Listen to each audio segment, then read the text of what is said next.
Hello, class. Here are my responses to the questions at the end of Chapter 7 that was on jails and the administration of jail systems. So the first question was basically on the influence of politics on jail administration. Now, sometimes there are tensions between these two things. And the way that I understood the question was that you have this pressure on elected officials, such as sheriffs, to operate in a manner that is fiscally conservative on the one hand, but then also that emphasizes crime control and public safety on the other. Now, these two goals may be at odds. You may reason that the best way to keep the public safe is to keep in jail as many likely violent offenders as possible. On the other hand, that may not be the most fiscally conservative strategy. So therein lies a problem. Also, because sheriffs often are publicly elected officials, they are under tremendous pressure to make sure that they are acting in a manner that is going to satisfy both of these goals. Okay, so there's a problem. Second question dealt with the special needs of jail inmates. And so certainly jail inmates are overrepresented in comparison to the general population with regard to rates of substance abuse, mental health problems, and suicide. Suicide in particular is a problem in jails because jail is the place that you go usually before one goes to prison.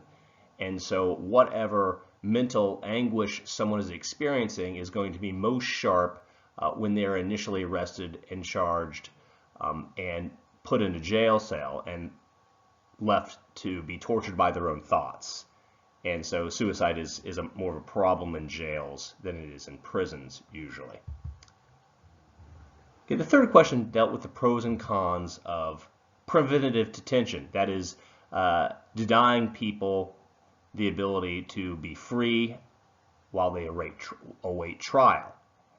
And so the pros of doing this is that it prevents additional crimes being committed by people who would not be able to commit them if they were locked up while they're awaiting trial. So this is especially the case with violent offenders. On the other hand, you are holding people, you're depriving people of liberty when they have not yet been proven guilty in a court of law. So it might be a deprivation of due process.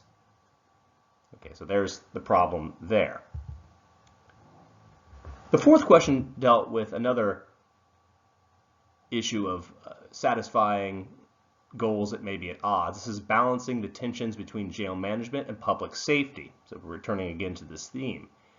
And as we've discussed previously in this class, a possible solution to this may be increased utilization of intermediate sanctions or community corrections. That is, keep as few people in jails and prisons, for that matter, as possible, but at the same time not endangering the public. There are large proportions of people who are locked up now that many advocates argue would be just as well managed in the general population. It would save us money, it would be more humane, and it may actually reduce recidivism because people are not taken away from the regular routines of their life. Now, sometimes, obviously, this has to be done because the regular routines of their life involved gang banging and all kinds of thuggery and nastiness. So, of course, these folks just need to be locked up before they await trial. But many, many more don't exactly fit